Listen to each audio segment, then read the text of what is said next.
So we've been talking about the Younger Dryas, this period of cooling that happened approximately 12,900 years ago that some geologists think occurred.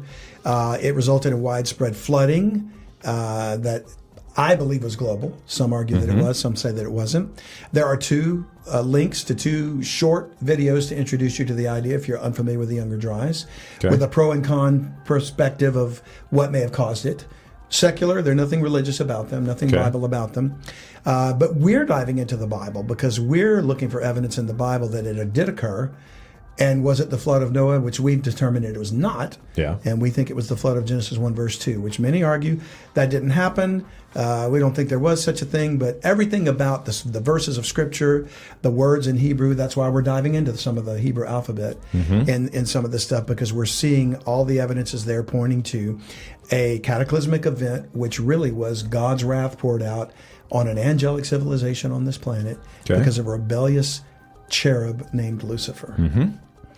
And it was pre-Adamic, meaning it was before God made man. And the flood of Noah was after God made man. So they're two separate events. Okay. So we're going to dive into the word heaven. And we've already covered some things about heaven in this series, John. We've learned that the heavens are not clean in his sight. Yeah. According to the book of Job. We've learned that the very word heaven in Hebrew, Shemayim, doesn't have the God letter in it, Aleph. Okay. Yep. And it's pointing to something.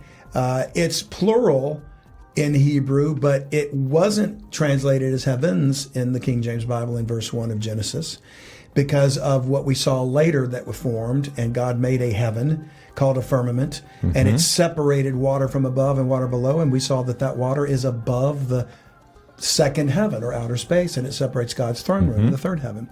So now everything below that water or below the third heaven is tainted creation. Okay. Sin was introduced by Lucifer and his angels.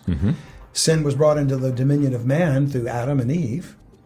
And so you could say the first and the second heaven have sin in them. Okay. And there's a point at which both the heavens and the earth will be cleansed of sin. So let's look at the cleansing of heaven in Revelation 12, or at least the start of it. Okay. There's a war coming. And we've talked about the war in heaven, but let's look at it again. Verse 10, and I heard a loud voice saying in heaven, now is come salvation and strength and the kingdom of our God and the power of his Christ. The verses about the war in heaven is right before this. Okay. So Satan's going to be kicked out and his angels. For the accuser of our brethren, there he is cast down, which accused them before our God day and night, and they overcame him by the blood of the Lamb, Jesus Christ, and by the word of their testimony. And they loved not their lives unto the death. And we're talking about the tribulation saints here who did not take the mark of the beast, and they were killed. Okay. Therefore rejoice ye heavens, plural, and ye that dwell in them. Woe to the inhabitants of the earth and of the sea, for the devil is come down unto you having great wrath, because he knoweth that he hath but a short time. We're going to come back and visit some more about this in a little bit.